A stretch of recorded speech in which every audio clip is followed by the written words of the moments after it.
Hello friends, Chris Matthew with Forbidden Knowledge News, and I'm excited to announce that I will now be covering this year's Laughlin UFO Megaconference. It's going to be in Laughlin, Nevada, June 6th through 12th. The Laughlin UFO Megaconference is the world's largest. It's going to feature over 35 amazing presenters, scientists, researchers, contactees. They're going to be presenting incredible information, new disclosures over 7 days. You can now register for the full week, for a half week, or even by the day or session. There will always be only one presentation at a time, so you don't have to miss anything. Just go to their website, LaughlinUFOMegaconference.com, and register now. Last year's conference was absolutely awesome, and this year's is going to be even better. Join us for an incredible 7 days of education and disclosure, the Laughlin UFO Megaconference. I hope I'm going to see all of you there.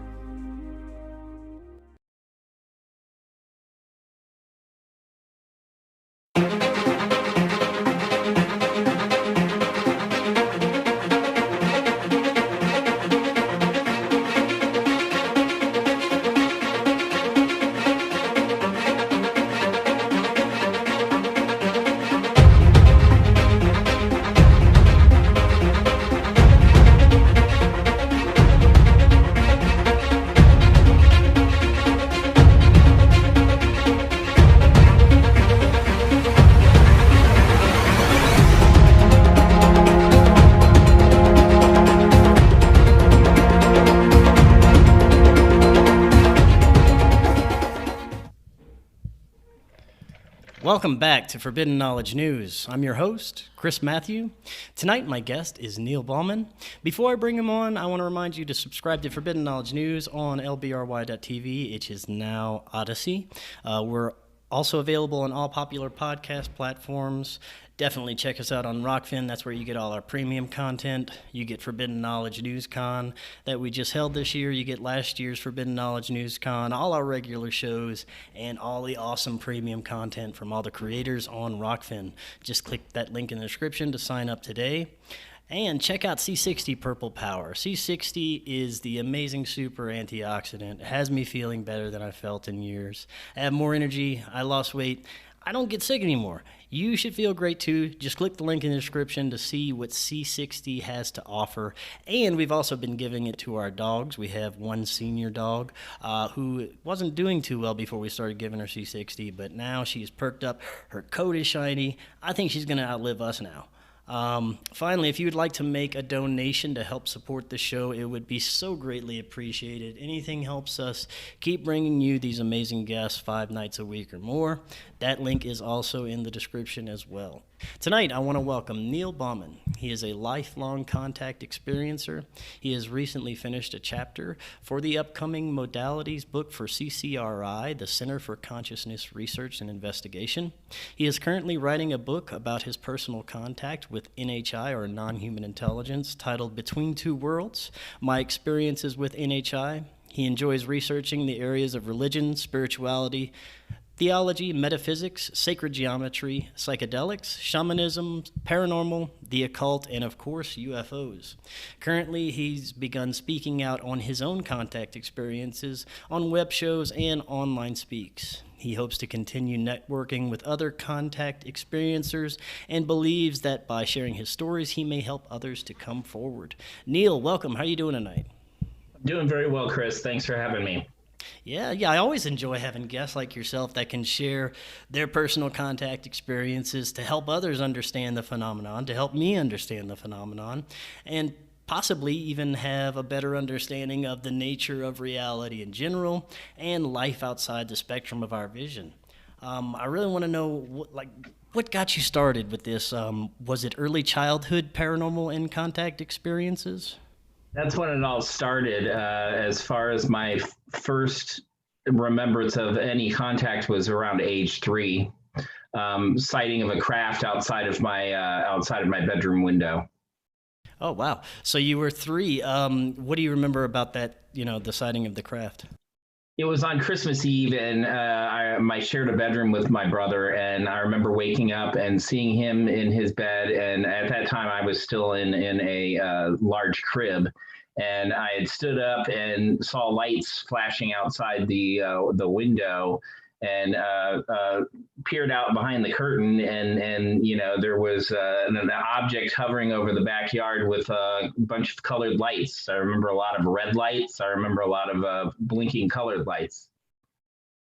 Very interesting.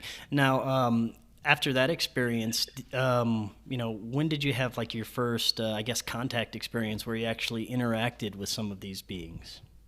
Well, I started having what I would consider dream contact in the ages around 7 to 9 is when I started having these terrifying experiences where there was one experience where they did something with my eye, and there was another experience where they put something up my nose as far as either an implant or some type of tool that they utilized to put something up my left nostril when I was young. And those were dream experiences. I would wake up and I had a lot of incidences going on during that time where I would call them falling dreams, where I would be asleep and I would wake up suddenly jolted, falling down my bed, like somehow I was just dropped back into my bed, sheets sliding off the bed and everything, and very, very sudden and dramatic. As far as actual having a full-on UFO experience with what I would consider a major experience was in 1989 when I was 19 down in Florida. Yeah, I'd love to hear about that experience. I was on vacation with my parents for spring break, and some friends of mine actually from where I went to college in Akron were down there, and they were visiting some people, and they were camping outside of Tampa in the National Forest down there. And they called me to see if I wanted to come and spend a couple of days with them and go camping. And we went, and I met these people that my two friends were staying with. And we had this incredible encounter. Three of us had, out of the five, had this incredible encounter with a UFO. And it all started out with an owl in the tree that started out this experience, which I think is significant because that was what I would consider my first real adult major experience, where I was like, what?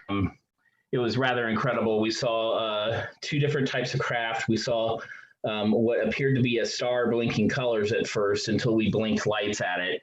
And it came forward, and it was a saucer-shaped craft with the midsection with colored lights going through it, blinking through it.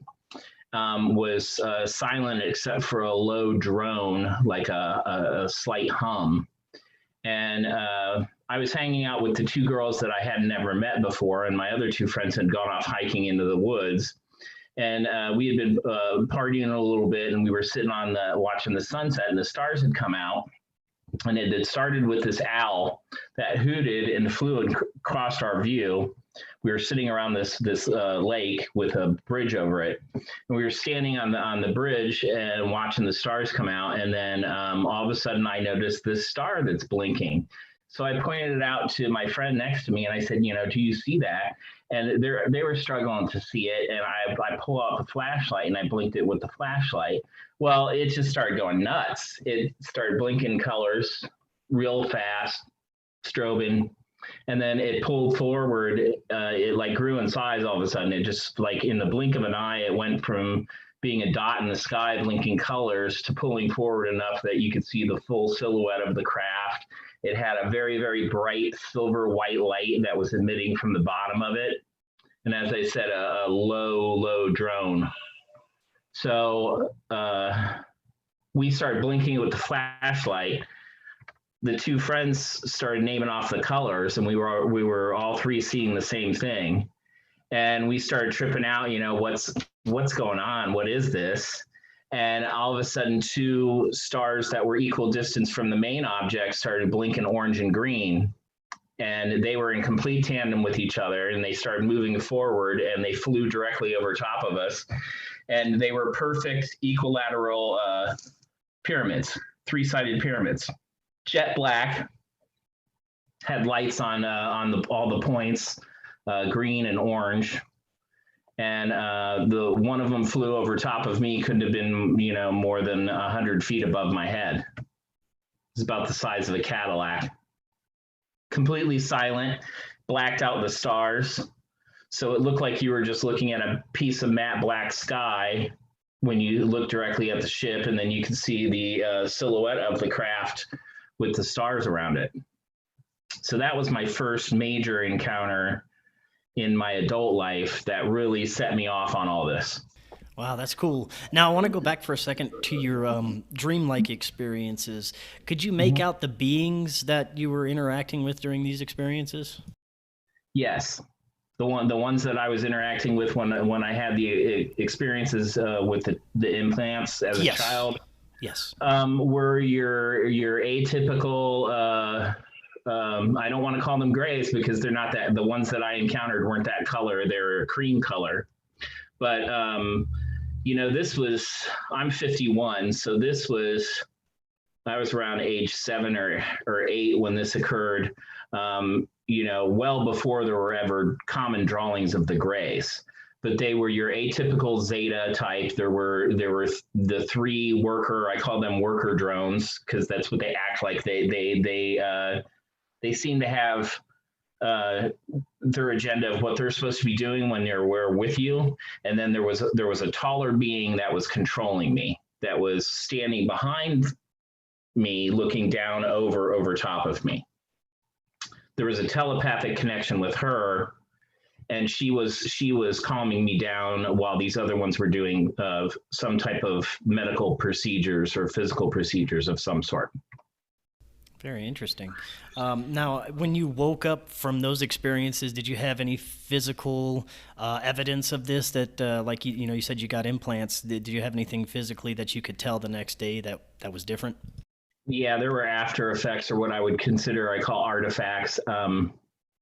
I woke up after the dream where they inserted the object in my nostril, with my whole left side of my nose was all inflamed. It was all red and crusty around my nostril. It felt like somebody had pulled a marble out of my nostril. It was all inflamed for probably a week. During that time, I also had a lot of unexplainable nosebleeds. Very interesting. Now, have you ever had any noticeable implants or foreign objects or anything? No, but I get a lot of markings. I haven't had any recently since December. December was crazy. I had like a 4-day span where I had dream contact for 3 or 4 nights. And I was waking up with all sorts of scratches and cuts and inoculation marks, what would look like an inoculation mark or a injection mark. I've had I've had cuts in the last year that look like perfect surgical incisions that I've found several places. One time it was on my sternum that 2 appeared when I was wide awake, and I took photos of them, and they're gone within 2 hours later. Very interesting. Now, after the experience you had with your first major UFO sighting, what happened after that? Did you have any other major contact experiences or anything profound that happened to you? Oh yeah, a very profound.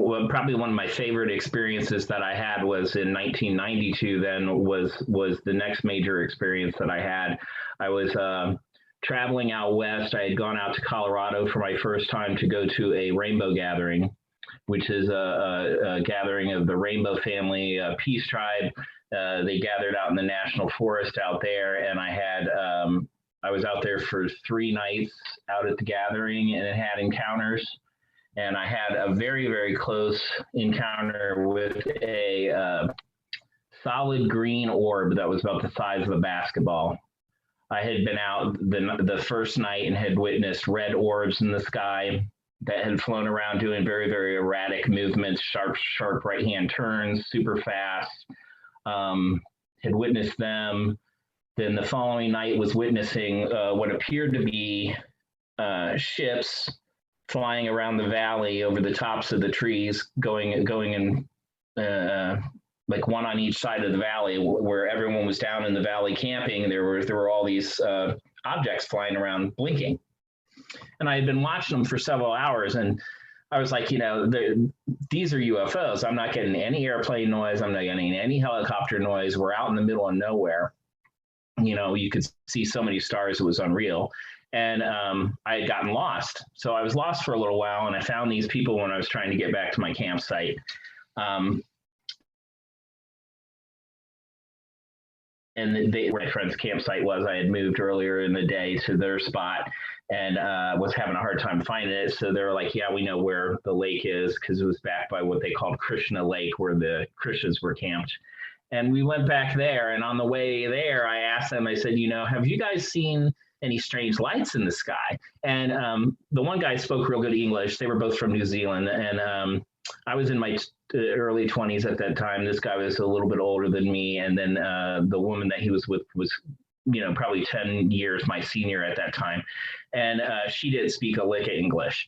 Well, he says, no, I haven't seen any stuff. What are you talking about? And I point out this object that's following us along the tree line. And I said, do you see that? And he says, oh, that's an airplane. So I didn't say anything. I'm like, I'm going to stay behind them. I'm going to keep my mouth shut and keep my eye on the object. Well, we get out to where the lake is. And right when we step up to the lake, this object is still following us over the tree line, and it's blinking different colors. And there's three more objects waiting in a perfect equilateral triangle shape in the sky above the lake. So the fourth one's coming in on the right, and I said, do you see that? And I pointed at it, and this thing comes in and stops and makes a perfect equilateral diamond in the sky. And then all four of the lights started blinking back and forth in tandem to each other through color, super fast, just going nuts back and forth to each other. And the one that formed the last point in the sky cut across the center of the diamond shape, flashed like this white flash that lit up the whole sky, like something out of a Steven Spielberg movie. It was just amazing. And immediately the woman started jumping up and down and yelling in her foreign language, and the guy is just like blown away, and he's like, did you see that? And I'm like, yeah. I'm like, I've been seeing this all night. And the lady was jumping up and down and grabbing my arm and was like, did you see this? Did you see this? In broken English, and I'm like, yeah, I saw it. And I went back to my camp, and I had stoked up the fire a little bit, and I was sitting there, and nobody was there. My friend's wife was asleep, and my friend was out still at the drum circle, and I went to bed. Well, before I went to bed, I needed to go to the bathroom, so I went over by the tree line by the lake and was relieving myself, and I'm standing there in complete silence. I had been blown away by the object over the lake, and out of nowhere, over the tops of the trees, Chris, this green ball, the size of like a basketball, comes gliding gracefully over the tops of the trees, the fir trees, and comes right over to the top of the tree above my head. And it bobbed up and down above the tree line for a couple of minutes while I was standing there, and then it flew off as gracefully as it flew up. And that's one of my favorite ones, because I've only ever experienced 2 or 3 other people who have encountered the green orbs, but I have met 2 or 3 other people who've described the exact experience. So the interesting thing about it is I come back after that. It had flown off. I was just amazed. I went back, I laid down in my tent, and I fell asleep, and I wake up like sometime later, and I see a glowing green light outside of my tent. Well, I didn't immediately think of the object, which I should have. I'm thinking about my drum that I had tied a green glow stick to that my friend was returning to me. That's the first thought that pops in my head. I was like, oh, it's my friend Matt, and he's returning my drum. So I rolled right over and ran right back to sleep. and wake up the next morning, and I went out to the fire. It was probably like 8 or 9 in the morning, and my friend's wife was outside. And she says, I have to tell you something incredible. And I said, what? And she said she had gotten up in the middle of the night, had come outside to go to the bathroom, and my 6-person tent was glowing green from emitting from the center of my tent. The object had come back and was inside the tent with me. Wow. Yeah. That's insane. Wow.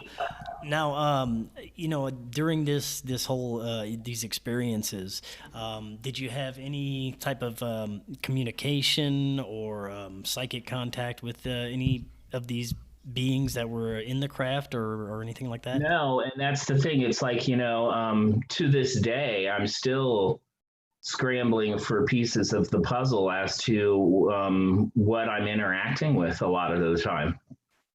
Because, I've had distinct experiences where I've experienced crafts that are, your atypical UFO, or like the pyramids, or there's another experience that I had up here in Akron with it it was the largest thing that I've ever seen. And it was a giant black equilateral diamond. It was the size of a football field.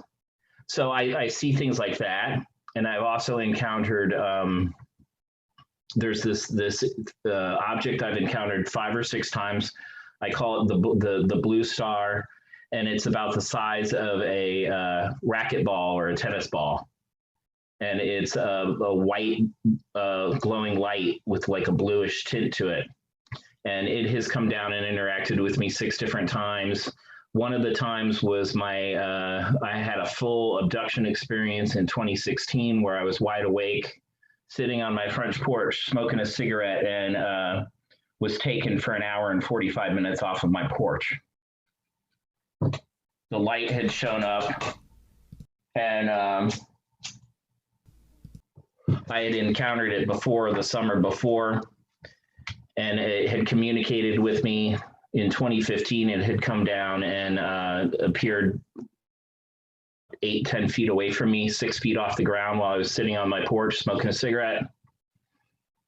And I had a little blue LED light in my pocket on my keychain. So I decided to try blinking it, communicate with it. So I flashed it real quick with the LED light, and it flashed me back. And I was just amazed. And it then flew in front of me. It probably gained another 2 feet in altitude, flew in front of me, directly in front of me, and went above my neighbor's roof, and hovered there for a full 5 minutes, answering me every time that I blinked it with the LED light. So if I blinked it 3 times, it would answer me 3 times, and then it gracefully just flew off. And I've experienced it, as I said, like 6 times. And the following summer, then June in 2016. It showed up again, the exact same place where it was before the first time, flashed me. I flashed it with my lighter, and then it flashed me again, but there was something different about it. The best way I could describe it is that it was like more of a pulse than anything else. Like it pulsed me with a longer duration of light.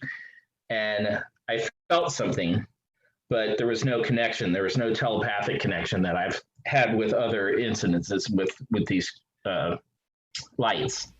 So it disappears. I finished my cigarette. My son had gone to bed right before I'd gone out when this experience happened. My son was asleep in my bedroom. He has contact as well. He was asleep. I had looked at the clock before I went out for the first cigarette. It was 10:15 at night.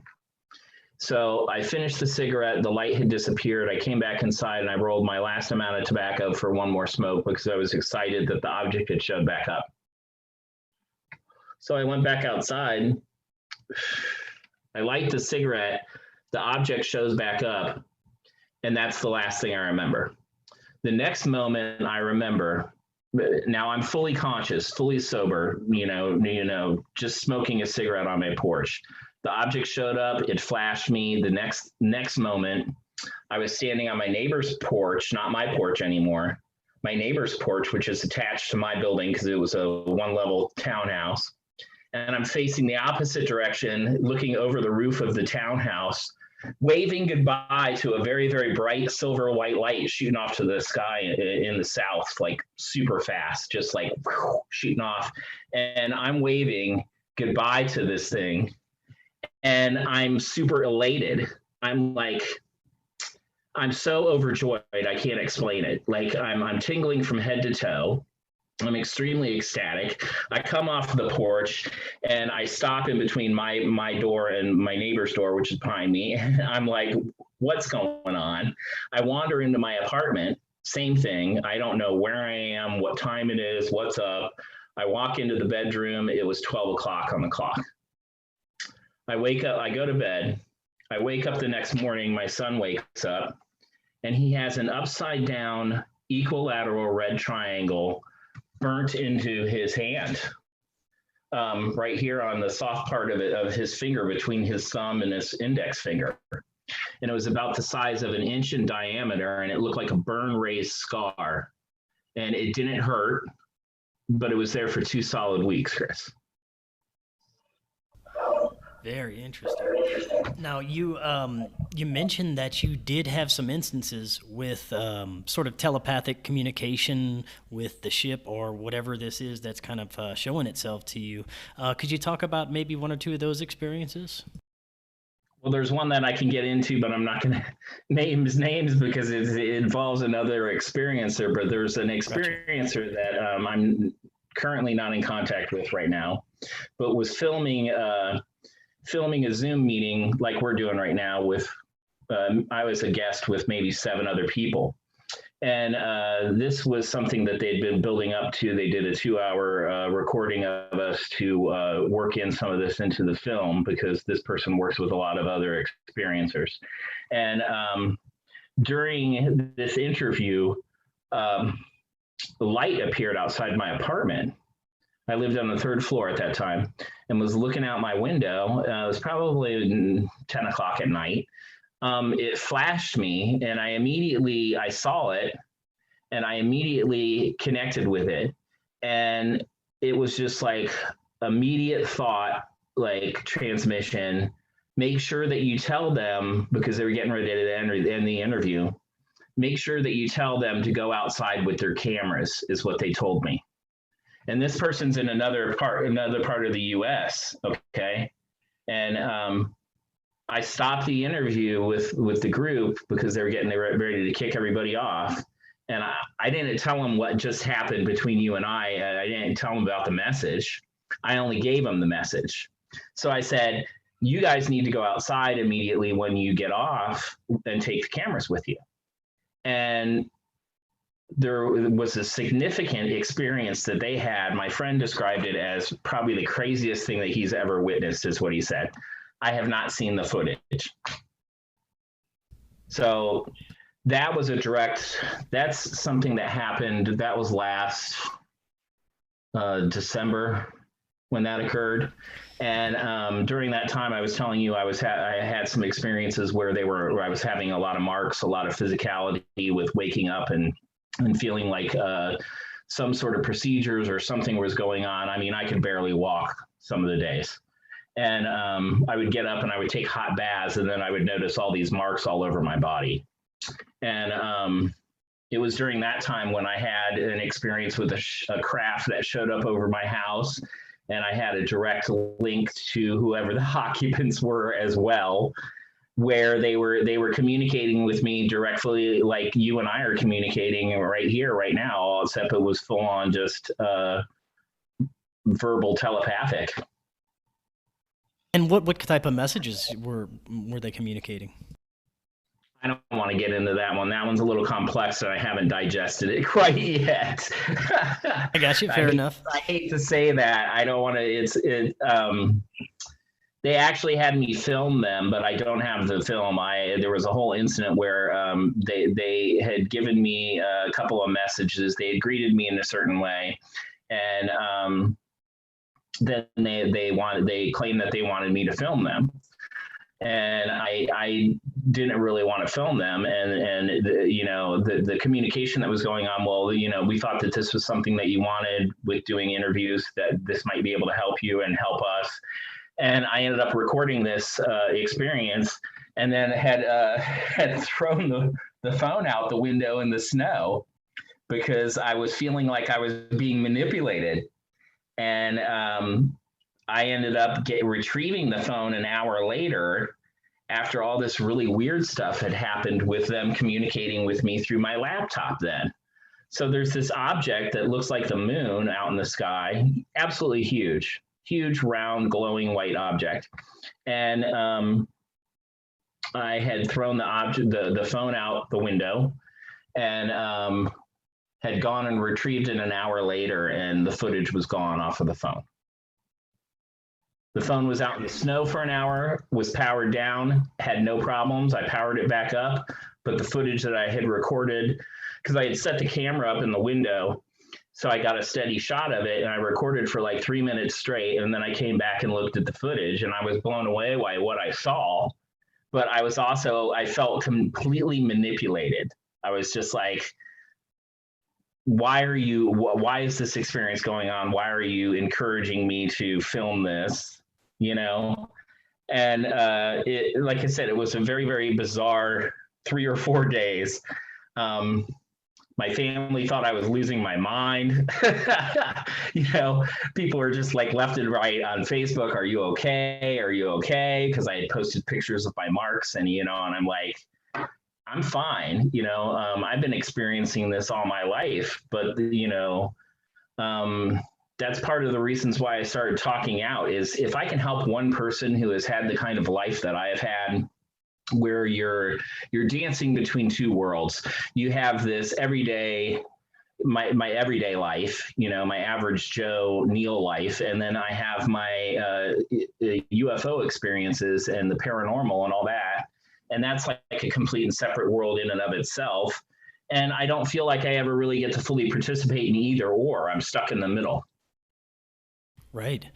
Now, are there any discernible messages that you've received along the way that you can talk about that you feel comfortable sharing? Well, one of the biggest things that I want to try and get across to people, especially right now with the current climate, with what's going on with the government, and then the most recent footage over the aircraft carrier of the pyramids. I'm fearful that they're going to try and make this. I call them the star beings. I am of Native American descent. I believe that these beings are at least whatever I'm interacting with is benevolent. It doesn't have any negative ill will towards me or anybody else. The message that I'm getting is, what's going on is that we need to advance consciousnessly as a species in order to continue to exist. We need to change what's going on with the environment, and how we're polluting and destroying Mother Earth. And the experiences that I've had have been extremely positive. When I was younger, they were frightening, but as I said, my child has experiences as well, and my child was healed from a blood disorder at age 2.5 after a UFO encounter. Really? Could you go into a little bit more details about that? Sure, it's a great story. I'd gotten separated from my wife in 2009, and I had moved into this place in this town called Stowe, which is on the edge of Akron. And it's kind of in the edge of farmland, and the suburbs are booted up next to it. And I had only probably been in this place a couple of months, and my child was 2.5 at that time, and he spoke of himself in the third person. He would say, I'm not going to use his real name, but for instance, we'll say Matt. He'd say, Matty wants to go outside, or Matty wants to do this. Well, we were hanging out. I had him for the week, and he says he wants to go out and see the moon. He says, can we go out and see the moon? Matty wants to go see the moon. So we go outside, and we're standing out in my parking lot looking at the moon. And this object appears, looks like Jupiter, about the size of Jupiter, just appears in the sky all of a sudden and starts blinking colors. strolling through colors, and I noticed that he saw it because I was holding him, and I could see that it was right in the direction where we were looking in the where the moon was, and I didn't really think anything of it because after having these other experiences that are like so incredible, it's like being in a movie. Just seeing one blinking lights in the sky doesn't really do it for you. You're just like, I'm in the middle of taking care of my kid, and I'm like, I've got to put him to bed. So I went in and I put him to bed. And before I put him to bed, we were standing there, we were watching the object. All of a sudden, it just dropped in the sky. It was like stationary, blinking colors, and then it dropped down to the ground. And that was it. I didn't see any other movement or anything. Didn't see where it went. We went inside and I put my kid to bed. Now, mind you, I was a stay-at-home dad from the time that this kid was born. I was with him every minute from the time he came home from the hospital up until this time when I had gotten separated from my wife. So he had never, ever once had a nightmare, night terror, bad dream, not once, for 2.5 years. I'm in the living room reading a book. All of a sudden, he's screaming bloody murder. I hop up, I go in the other room, I pick him up. I'm like, you're okay, you're just having a bad dream. He says, Maddie wants to go see the moon outside. So I take him outside, and we're standing there, and we're looking at the moon. And he says to me, Maddie went up into the sky. And I was just completely shocked. And I said, okay. And I said, what happened? And he said, the mean monster and the robot took Maddie up into the sky. And I said, okay, well, what happened? He said, they touched my belly and there was blood. And at that time, I'm starting to freak out. And I'm trying with my questioning to not lead him in any way. I'm just being open-ended. I'm like, okay, what happened then? He said, plain as day, they brought me back. So a month later, I take him in for his updated blood work, and he had been born with white blood cell deficiency from birth. He had no prenatal care due to another strange story with how he was born. He is type O negative, like I am, and which is the interesting part with my wife and how he was born, because there's a discrepancy in regards to genetics and blood cells. He should not, with his blood type, he should not have been. He shouldn't exist. We didn't know she was pregnant. He was born on his birthday, and we had gone to the emergency room for abdominal pain with her, and neither of us knew that she was pregnant. So he was born with this rare blood disorder where his white blood cell count would go up and down. So they called it cyclic neutropenia. Well, he had been dealing with that for the first 2.5 years of his life. And then after this UFO experience where he says they touched him and there was blood on his stomach and they did some procedures to him, I take him to the doctor and he's cured. There has never, ever been a trace of the blood cell issue ever since. And he's currently going to be 15. Wow. Now, did he ever have any other memories of this incident? Or, you said he still experiences things like this, right? Yeah. It really doesn't faze him. Currently, he hasn't described anything recently.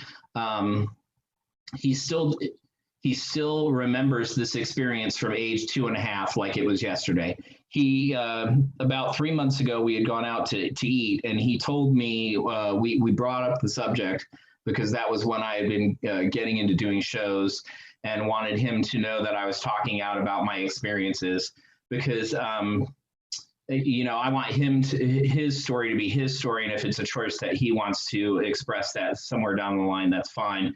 But that's why I'm a little bit secretive here and there with certain things in order to protect him and protect my family. But he totally described the experience that I just described to you from age 2.5, word for word verbatim, 3 months ago. Had me in tears. we were out at a restaurant, and I couldn't stop the fact that it upset me to such a degree because, he exactly, right down to even adding more details, describing the interior of the ship, what the table looked like, what these straps look like that come up around the legs and the arms to hold you down. And that was the part that really got to me the most, was the fact that, he's describing things that I've experienced before. That is very fascinating. You mentioned a certain blood type. Do you think that these beings are, interacting with certain people over others, possibly having to do with a certain blood type or bloodline, or just a state of consciousness? What do you think? I think it's both. I think that they're interested in the consciousness evolution of certain people and certain types of people or groups. And then I do believe that once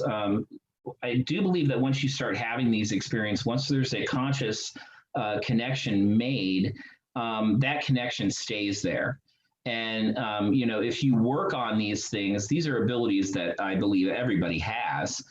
They are innate abilities that have been unlearned out of us, we've been taught to not believe in, or to not believe they exist. Yet, you can go back to the Native Americans, and they have close contact with the star beings, and they call them the Star Nation. And, they have interaction with these beings and have for a long time. And back to what you were saying about, how I would like people to get something positive from my experiences is to help other people who don't have a voice when it comes to this stuff. And it's hard reaching out and discussing these things. I started out talking out. Last year was the first year that I started reaching out and talking to people. And then the writing for the CCRI came up. And that's the first thing that I've ever written and put out in the public sense. As I said, that'll be in the Experiencers book that comes out in September from them, the UFO and Modalities book. And it's a 20-page chapter that was requested by Renario Hernandez, who is the head of New York State MUFON. And that's how you got involved with the CCRI book? They contacted you? Yeah, I met him through a group, a HICE group, Human Initiated Contact Experience group on Facebook. And that's how I ended up connecting with Ray and got asked to submit the writing. It's been since I started doing shows and speaking out and hooking up with certain groups, and that connected me with other experiencers. It's been a somewhat bumpy ride in the world of ufology so far. A lot of people that seem to have a lot of stuff invested in, their projects and their books and their movies and this, that, and the other, and a lot of egos in that pool. And I'm not interested in it for that. I'm interested in telling my experiences, because I think that what's going on with the military and the Pentagon's involvement and the CIA is that they're going to utilize these new footage and these there's more and more sightings, as you know, just in the last couple of months, there's been mass sightings all over the place. They're going to try and use that to push their agenda of these beings being a threat, is my take on it. Not to the degree that there's going to be a false flag or anything like that. I don't necessarily believe in that. Like some people have professed, I believe in the fact that they will utilize this to push their agenda with the weapons in space. Yeah, that makes sense, because, I know they want to roll out a bunch of new toys, and what better excuse than a threat from space? Right. That would definitely make sense. Now, I do want to get into, you're writing a book as well, right? Yeah. Yeah. Well, could you tell us a little bit about what you're writing in your book? Well, I want to write. I'm writing my experiences down to share with anybody. Like I said, any experiencers out there who are interested in uh, reading this and hopefully gaining something positive from it. That's not all this doom and gloom alien agenda stuff. When I was young in my 20s and I started to realize that these things were happening to me, there were all the telltale signs of abduction and post-traumatic stress and incidences where I would have experiences and wake up with complete body paralysis, the sleep paralysis.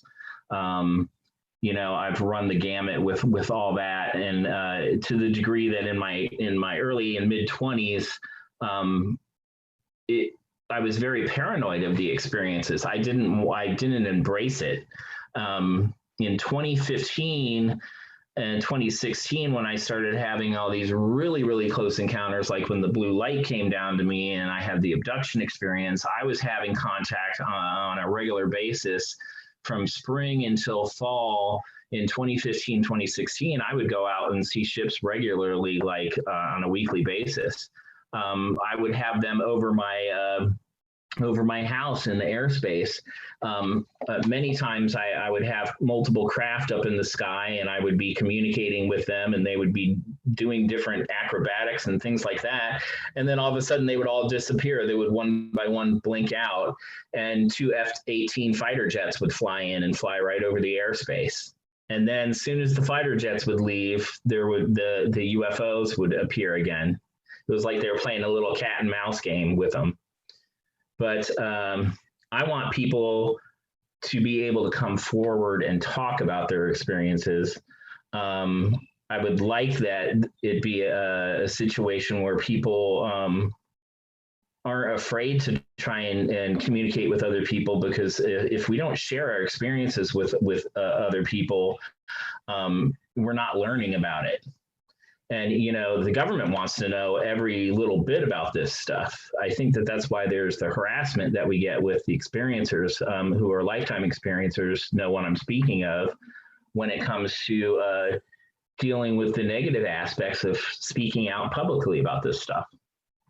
Right. And I don't think that in 2021, there should not be the stigma associated with UFOs that there has been. And it goes back to the whole ufology and disinformation agents and everyone working their different agendas. And the real people I feel like now the real people are just starting to get their voice in regards to ufology and that world, with experiencers coming forward and being more vocal. Yeah, you're definitely right about that. Now, you did write a section about psychedelics.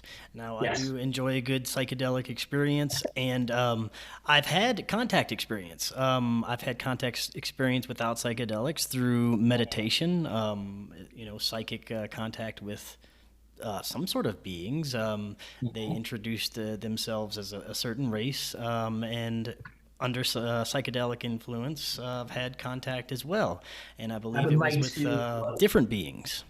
So, I'd like to get your take on, psychedelics and the ability to make contact with these substances. First of all, two quick questions. What race did they tell you? The first one, they introduced themselves as Arcturian. Okay. And the second didn't really introduce themselves as any race, but I felt this extreme love and this connection that I've never felt with any person before, just otherworldly love, just blasted with these feelings. It was the most amazing feeling I've ever felt. And what was the psychedelic? The psychedelic was magic mushrooms, psilocybin. Oh yes. As I described in the writing for the book, when I was in my early college years, I did quite a bit of experimentation with the psychedelic mushroom, and the experiences that I would have to describe as extraterrestrial in nature. There is a energy that you connect with. For me, it was within the first couple of experiences with psychedelic mushrooms that I felt the presence. and you'll probably relate to this as far as you feel the energy come in when you're in that state before you actually, at least for me, before I understood what I was dealing with. And I don't know if you're a very visual person, but I'm a visual artist, and I'm very visual when it comes to psychedelics. We get a lot of closed mind visuals and whatnot, closed eye visuals. Yes. And I would see these beings. I would see the auras. I wouldn't be able to make out features, but I could see the auras of these beings. I could see different colors like blue or a blue-green color associated with whoever I was communicating with. I told you about these little cream-colored zeta beings that I call the fawns, because they're like the fawn color type of color of a female deer. Right. And I would have these mushroom experiences and would have full-blown, I was at a rave back in the 90s. I used to be a rave DJ all through the 90s, and produced music and DJ'd all across the Midwest. And I was at a party, and I was on mushrooms, and I had a huge oval appear in my wide awake, eyes wide open, what appeared like a portal, like an oval portal with all these bug-eyed little zeta beings staring at me. It looked like you were looking into a old-time medical procedure room with the seats going up, and it was just nothing but faces, a whole wave of faces of these beings. And I would have contact when I would ingest a fair amount of psychedelic mushrooms, where I would regularly feel like I was in contact with these entities. But for me, it's hard. Like the writing that I did for CCRI was the first time that I started describing any of those experiences, and actually looking at it from the standpoint of being where I'm at now with my contact experience, and looking back at those experiences with a different viewpoint in regards to them being contact experiences. Right, exactly, yeah. And I had the benefit of, understanding this before I started kind of really experimenting with the magic mushrooms with an intent of making contact, and it made the experience a little bit better understandable. Even though some of the downloads I got, I'm still unpacking, incredible information.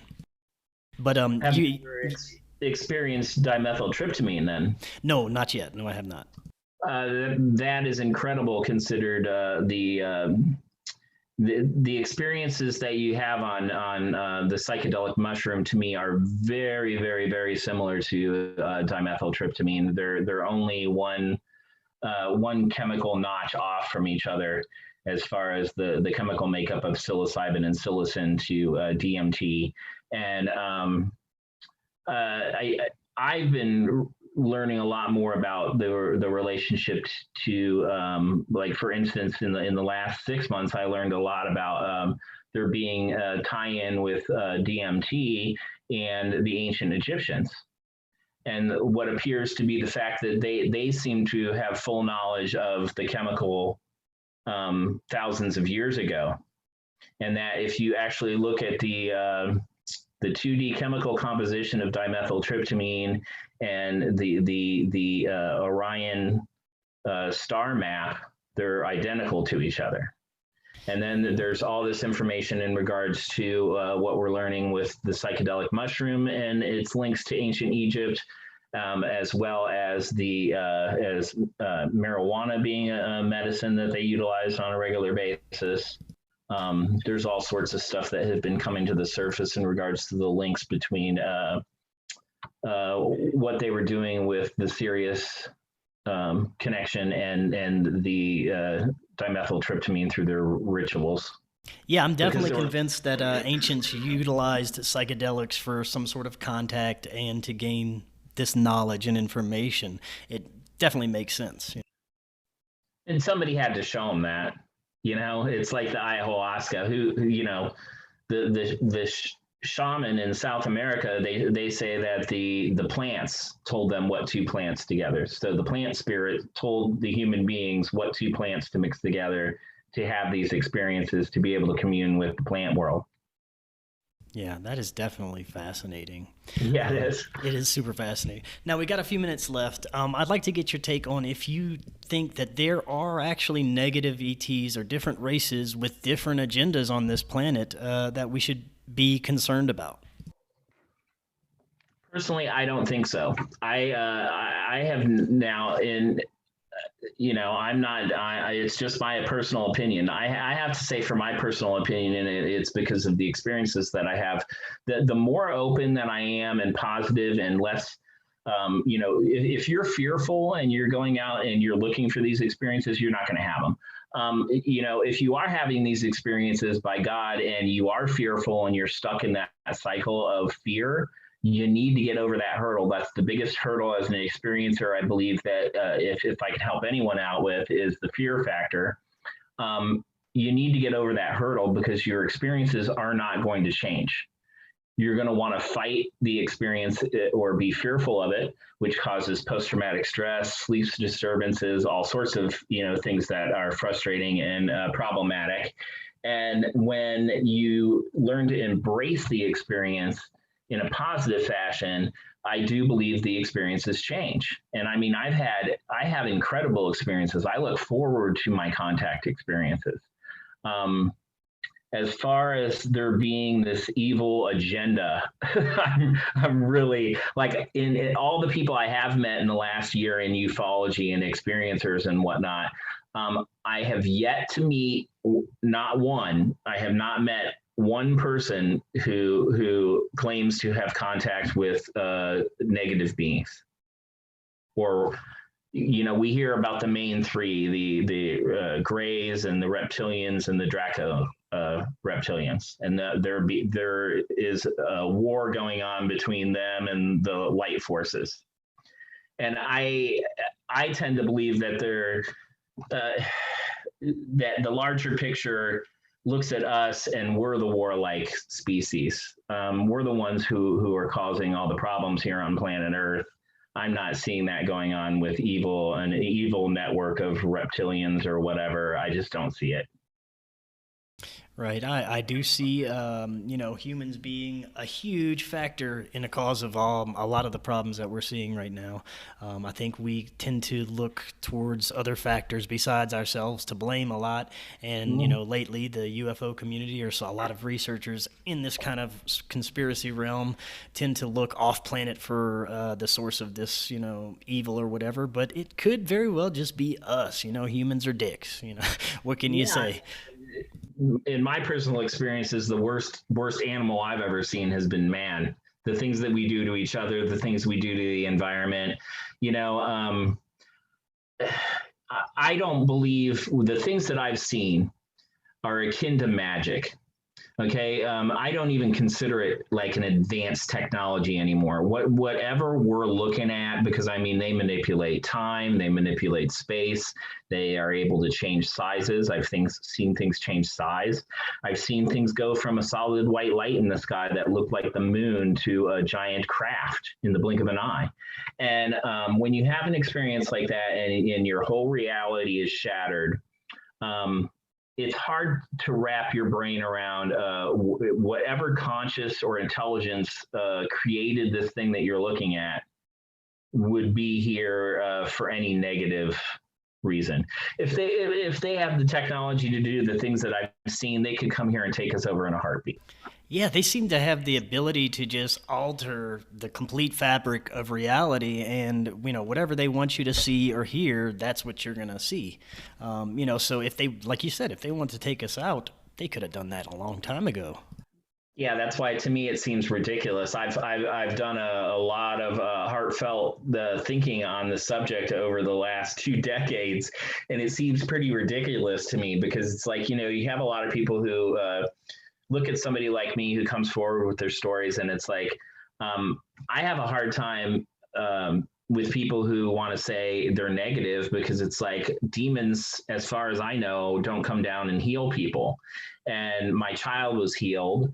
I know other people who have had nothing but positive experiences through their contact with the star beings. They've been healed. Chris Bledsoe, are you familiar with Chris Bledsoe's story? He was healed. He calls them celestial beings. And, there's people who are in contact, or, he has pretty regular contact down in the Carolinas where he lives, and videotapes these things. And, he's in a special group of people who have been taken in by the alphabet groups and NASA, and he films them, Yeah, those groups are just as they're just as interested in the subject as we are, Chris. The FBI, the CIA, I just don't trust them with any of this stuff. I wouldn't want them to harness or get their hands on anything, because I don't trust, any of our government institutions or organizations. But that's just me. Hopefully, if they do get their hands on it, they won't destroy the planet or anything. But Neil, go ahead. I think that's what we're seeing right now, is they're wanting to bring out all these new toys that they back engineered from the technology that we've acquired in the 40s and the 50s. And that they've been picking up craft all around the planet for decades. You've got the experience that I talked about the craft over Lockheed Martin here in Akron. Just has me. I still do not know what I was looking at, what I witnessed. I mean, there were the airfield was lit up at 2 a.m. on a Sunday morning. There were two all black Apaches with full gun array that showed up while this craft was there. You can't tell me that they missed that. They did not. They saw that. They knew that thing was there. They witnessed what I witnessed. And what was it? Was that a Lockheed project? Was that a Bigelow Aerospace project? They're up here in Cleveland. Right. What is really going on with that? That's my biggest question. That's one thing that after I write this book about my experiences, is I'm debating writing a book about the Black Op programs and who actually is this. I would like to find out who these people in the helicopters are. Yeah, exactly. And they obviously know a lot more than they're letting on. But that's going to be a whole new show, and I'd love to have you back on after you get your book finished up. Before you head out, is there any social media or if people want to get in touch with you, any way they can do that, or anything like that? Best way to get a hold of me currently is Facebook. They can find me under my name on Facebook and shoot me a friend's request, and I will gladly add them, as long as they're not trying to sell me anything or Bitcoin me from Africa. Right. Yeah, exactly. Awesome. I had my whole system. When I started talking out, I went from 300 friends on my personal friend page to like 3,000 people and counting. And it's hard to keep them all straight. And actually, my system was hacked as well during that time period when I had done a couple of radio shows, and I had some interference with my laptop and my phone. I've been through 3 phones in the last 2 months. Oh, wow. Yeah. They like to hack my phone. Yeah. Getting into this stuff can get a little dangerous for your electronics, especially. Yeah, I mean, I've got a friend of mine who's an investigator for MUFON, and he says he has a box that he tossed all the laptops and the phone into. He's up to like 15 cell phones and counting. Yeah, I've lucked out so far. Nothing really got destroyed for me yet, but that's good. I hope that doesn't happen. Yeah, definitely. Well, Neil, thank you so much for coming on. That was fantastic information. Yeah. Like I said, after you get your book done, we'll love to have you back on. It's been a pleasure. Thanks a lot, Chris. Yeah, thank you. And until next time, everyone, have an excellent evening, and we'll see you again tomorrow.